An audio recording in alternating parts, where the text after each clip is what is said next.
So we take an old cell phone, we put it up in the trees, and it listens to all the sounds of the forest to pick up the sound of anything that indicates there's some danger.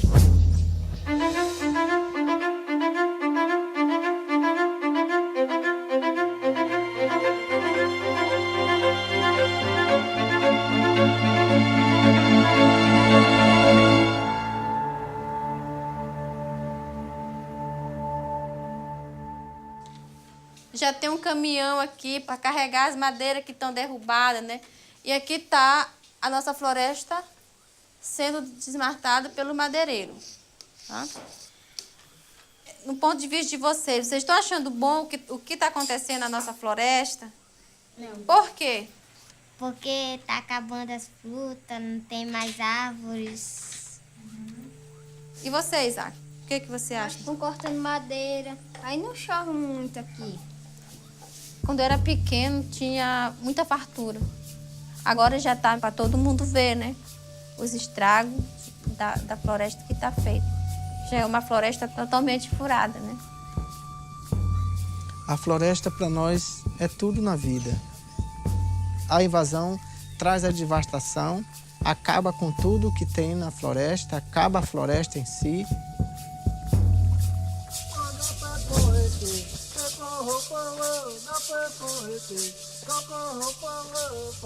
A gente monitorava fiscalizando a pés, esbarrando com os invasores, aí nós tínhamos vários problemas, vários conflitos. Morreu parente da gente, morto pelos pistoleiros ainda. E isso começou a marcar na nossa vida. No correr do tempo a gente foi buscando o mecanismo. O entorno aqui, eu acho que nós temos um 30% ainda que ainda falta nós dominar dessa parte da área. Would it be easier for us to do that by focusing on the perimeter? O Toffoli, quando ele veio a primeira vez, veio ouvir a gente qual era a nossa necessidade e a gente ficou se perguntando, será se de fato ele vai conseguir fazer alguma coisa porque nós estamos querendo? The Tembe people are an amazing example of a people that's trying to preserve their forest. They are well organized, they're well educated, are not afraid to use different tools, new technologies. They're looking for collaboration, they're not looking for help. People on the ground in these places, they're the solution. They're the ones who can actually really fight off deforestation, but technology can play a really big part in helping them do it more safely and more effectively. O Toffoli está trabalhando muito num sistema de monitoramento para que a gente possa ter esse controle e passar para as autoridades a necessidade que nós temos. Ou melhor dizer, facilitar as nossas denúncias. And all you have to do is just be kind of precise with this one here, because the antenna is both fragile and sensitive. You want to put the microphone on there. Yeah, that's good. Old cell phones are available to almost anybody all the time. And these aren't trash. These are actually really, really powerful little computers. They can connect to the networks that are there. They can record the sound. They can do all this great processing. The hard parts, of course, have to do with making it possible to power them and making sure they can actually pick up sounds from a great distance. But all these are things that you can do with pretty standard electronics. Cool. Pronto? Pronto. Here we go. Catu.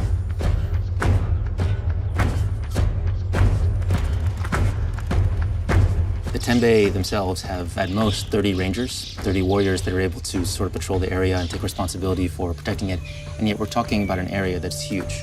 And that's where this ability for us to be able to listen to parts of the forest 24/7, it really increases the efficiency and the safety of the entire operation for them. And that's a really critical tool given what they're up against. No person could be able to detect the chainsaw at a kilometer away, given how loud and how noisy and how complex the sound really is. So we're actually using an open source machine learning tool, TensorFlow, that's able to detect a logging truck, the sounds of birds or animals or chainsaws in the forest. It's amazing what they can actually find that we cannot even hear. And it can send a real-time alert to the rangers, to the guards, to the chiefs, so they can decide how to respond. O sistema vai acusar onde é que está tendo problema. Aí não tem aquele tempo de correr para estar fiscalizando meses e meses, como a gente fazia antes. Quer dizer, nós ter mais tempo para a nossa cultura, ter mais tempo para a nossa família, ter mais tempo para sobreviver.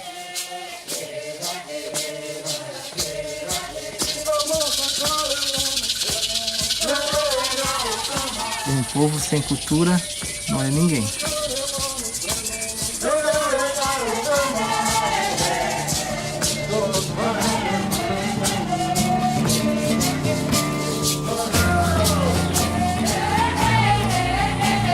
nosso sonho é de ter nossa floresta em pé, preservada, que nós não deixe para os nossos filhos e nossos netos os problemas que nós estamos tendo hoje. Nosso sonho é viver em paz como antigamente, como nós vivíamos.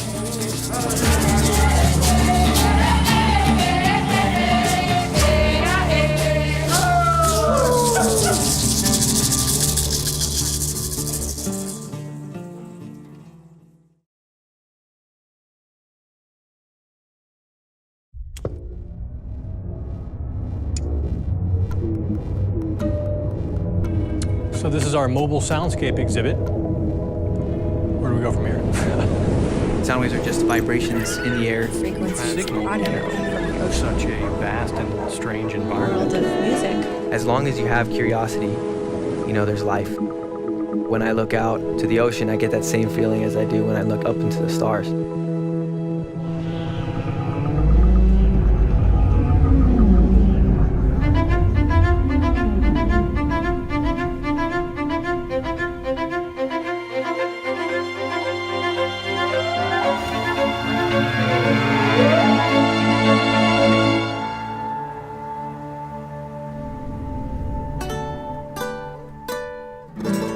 Hearing my parents playing guitar, that's probably my first memory. As a kid, I would run through the hallways and I would hear them practicing Mexican traditional music. I went to a Catholic school, and the nun who had the Spanish class always took students down to San Blas, and that's where I met him. And I was 15, and he was 16 years old. Here we are at the plaza, La Plaza Principal. Qué bonito. My mom didn't know Spanish and my father didn't know English, but they were able to communicate at least with music. And then I came along. Danny, he was a busy one, very inquisitive when he was little, but his curiosity sometimes got him in trouble. I was not a good student in high school. I didn't have any expectations. I wasn't looking at universities or anything like that. But after graduating, I thought, well, might as well go to community college. I started at Cabrillo and I didn't know what engineering was.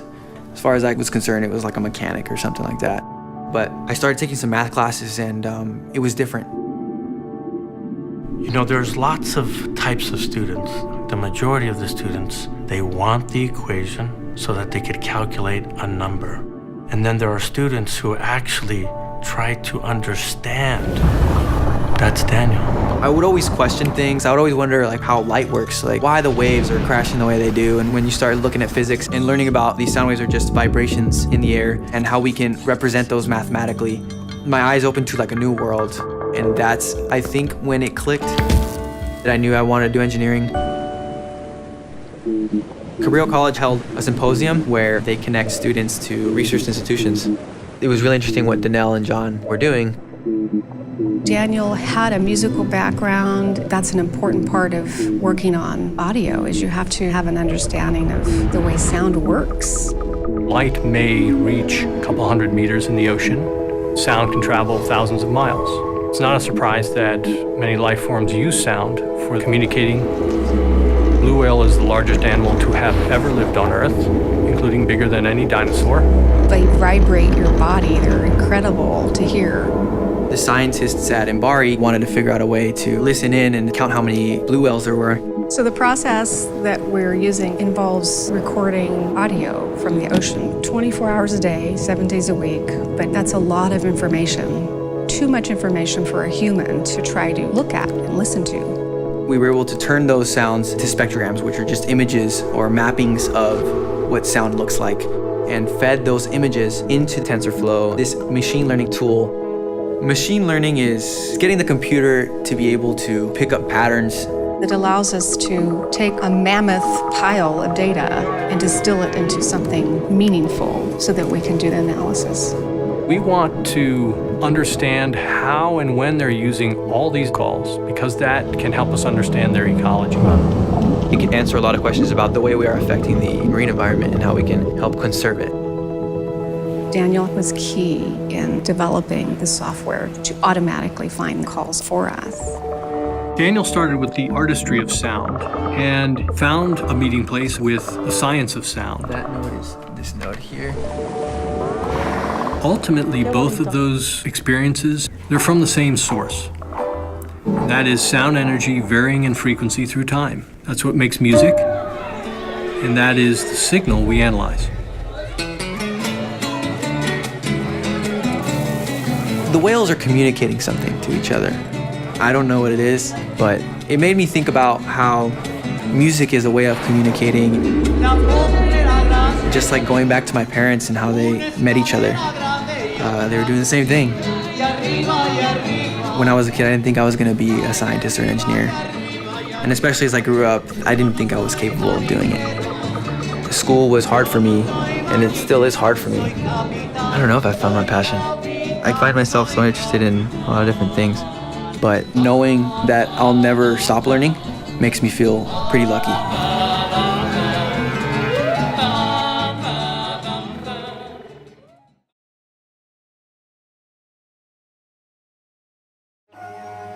You can never plan for everything. There's always a point where it's time to stop talking and just start doing. I can't imagine how anybody passes a problem that they know that they can fix and doesn't try to fix it. I feel an absolute obligation to serve. Military service in my family goes all the way back to the Civil War, World War II, Vietnam. There was never a moment where I thought I wouldn't become a soldier.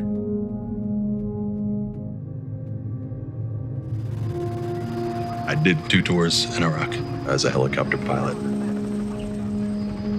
But then I got injured.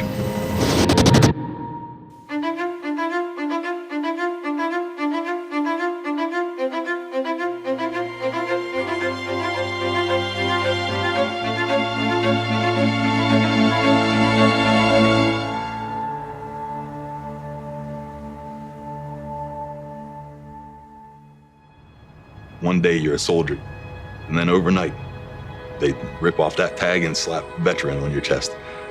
And they don't really tell you what veteran means. What is a veteran? What is it going to be a veteran? He was an amazing pilot. He was literally pulled out of Iraq and dropped home with 3 kids. Before I went in the military, math was the thing where people were like, hey, you are really, really good at this. It's the thing that helps me understand the universe. I thought, okay, I'll go get a physics degree of some kind. He couldn't do it. He couldn't get the math right, and he said things were just getting jumbled up in his head. I was diagnosed with traumatic brain injury. Some people call it concussion syndrome. I missed math. I mean, I love just doing math for the sake of doing math. And so I rethought myself a new way of doing math. I went back and started from literally elementary school level math, addition and subtraction type stuff. I applied to Pitt and was accepted to the engineering program, and I wanted to see if I could be involved as an engineer in helping veterans and helping the people I care about. That's your job for the time being here. The fact that my son has autism is just one little part of him, but almost his entire existence is defined by that autism. What do you want? Tristan is pretty much nonverbal. What? Just chair. Okay. You're done, buddy. You're done. But I'm sure that he has dreams and aspirations just like everybody else. It's hard to want so badly to know what they're thinking and to not be able to.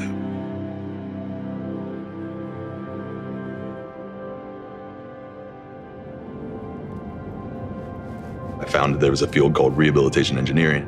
It's technologies that improve people's quality of life and their independence. I thought, man, if my son's ever going to be independent, he's going to have these kind of things around him. If you look up rehabilitation engineering, the first thing that pops up is the place here in Pittsburgh. And I thought, man, I got to go be a part of that.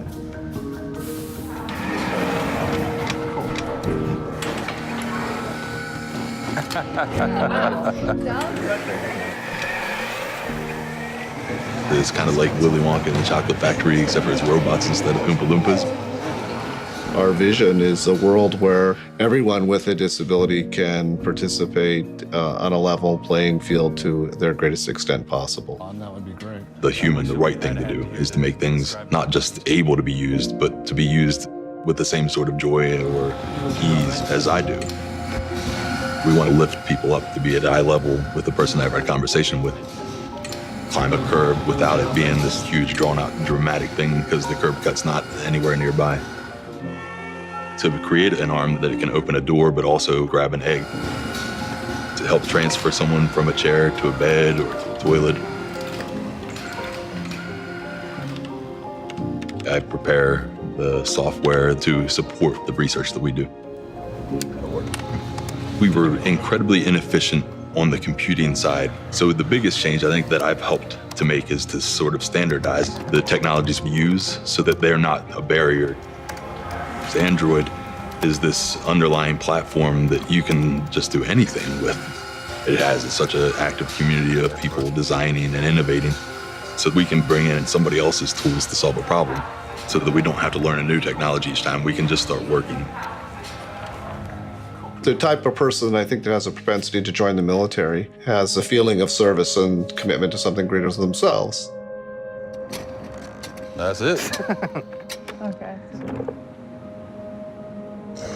All the way up? You just have to remember to hit the right button. Ready? Let me know if you need me to slow down. Sometimes you get so close to the process itself. Everything is wires and ones and zeros, and all of a sudden you get to the subject trials and you have a human being come in and start using your product. You see the potential for it to change your life, and all of a sudden it's this big wow moment. I realized service doesn't end when you get out of the military, it just changes.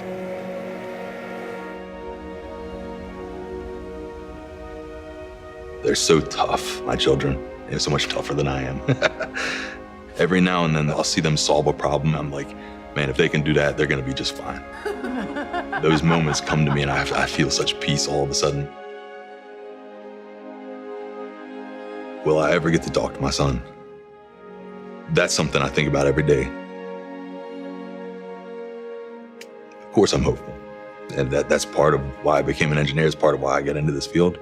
This is that I'm not gonna sit around and wait for somebody else to fix the problem. There's not a minute to be wasted thinking about anything but the good things that we can do.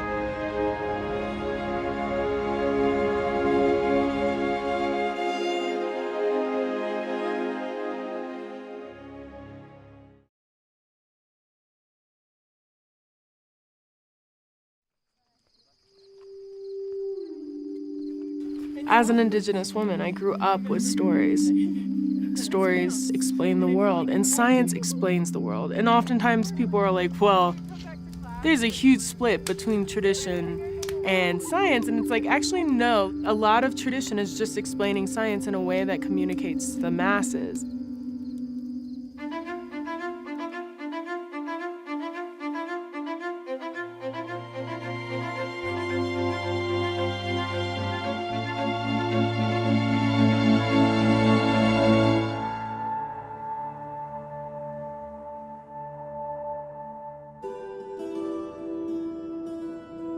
A lot of us who grow up in different communities that aren't part of the majority, we live in two worlds.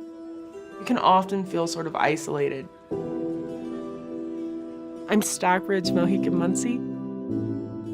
When I was in high school, our mascot was the Redskins.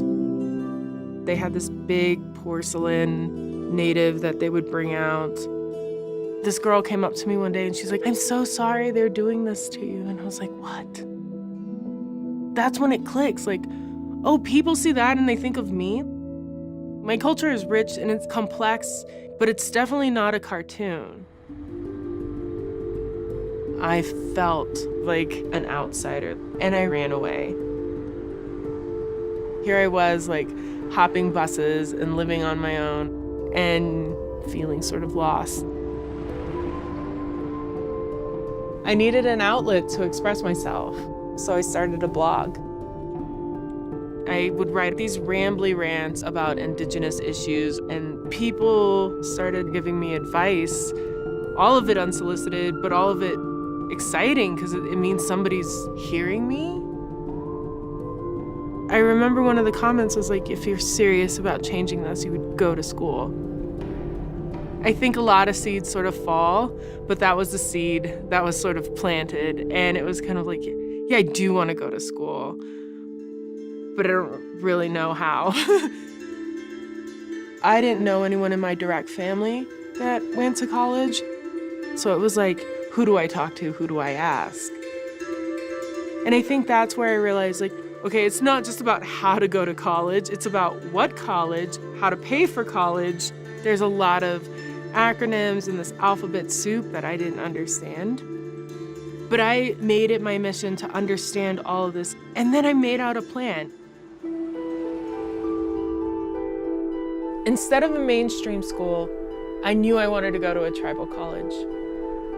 These schools are so important because it's our own community teaching us and setting the measures for success. That first day of class, in walks our professor who is a doctor.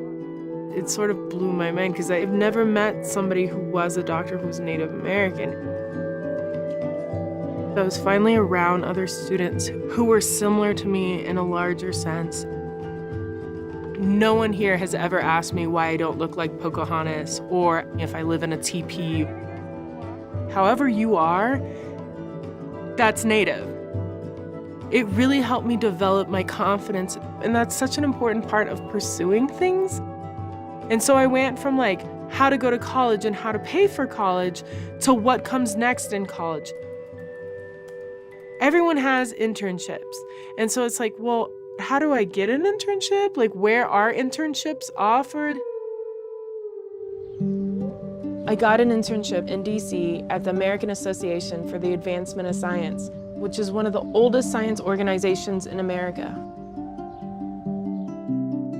I love science and I love tech, but right now the Indigenous voice is largely missing from these industries. That's a cyclic problem. There's not a lot of natives because the opportunity isn't there. Let's create the opportunity so we can get more natives in tech.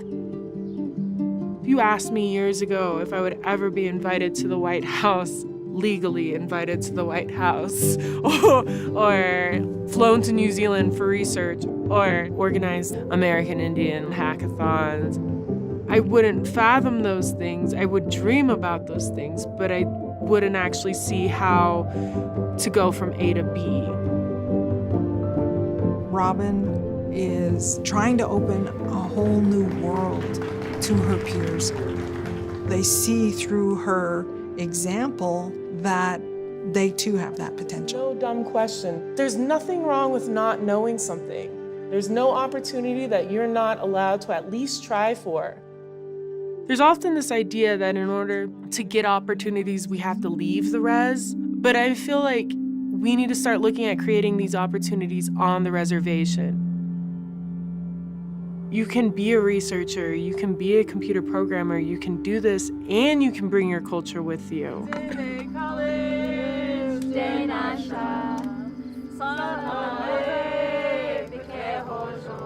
We're the generation that was able to go to tribal college because of the work that the people before us did. I'm gonna be part of that generation that gets a PhD and spreads this further. That's how you bring a community up.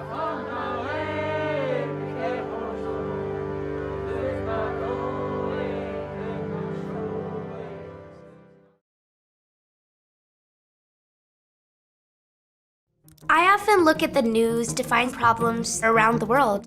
I heard about the Zika virus outbreak, and I wanted to use gene editing techniques to help prevent this from happening. And then I heard about Malaysian Airlines going missing. So I created a black box finder. But then I found out about Flint, which was one of the biggest problems I'd ever seen. My name is Gitanjali Rao. I'm a scientist and an inventor.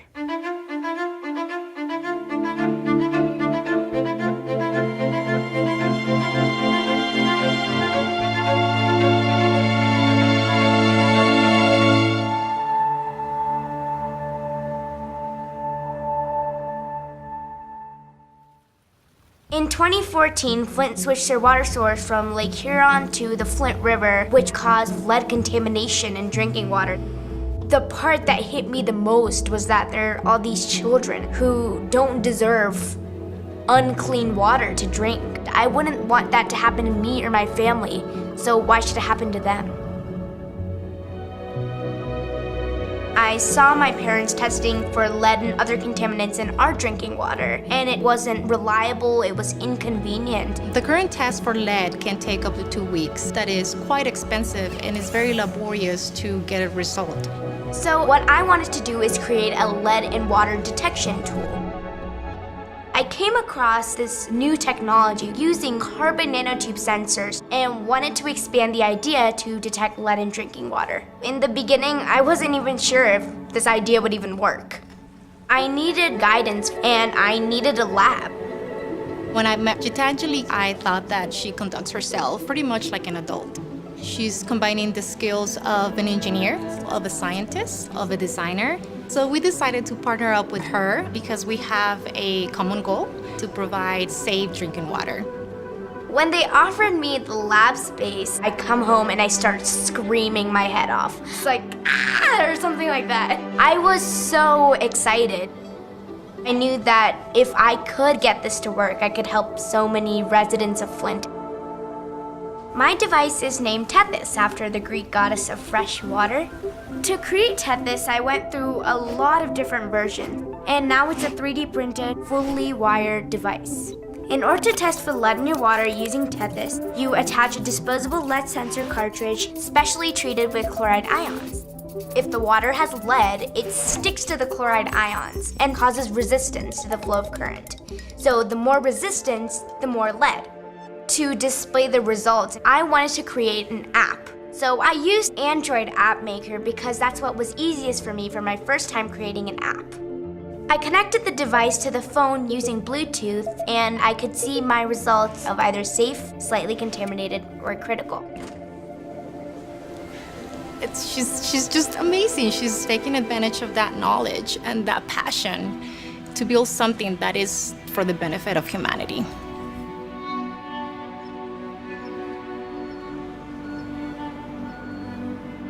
Coming to Flint just makes me want to work harder. People are lined up for hours waiting to get bottled water, which won't even last them a whole month. I know my device only solves a small part of this huge problem.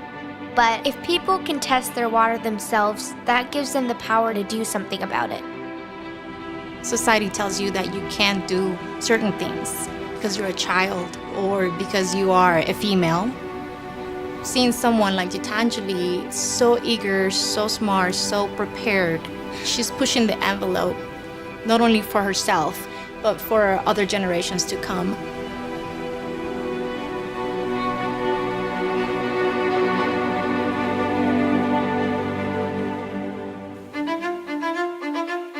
I can't imagine how anybody passes a problem that they know that they can fix and doesn't try to fix it. There's always a point where it's time to stop talking and just start doing.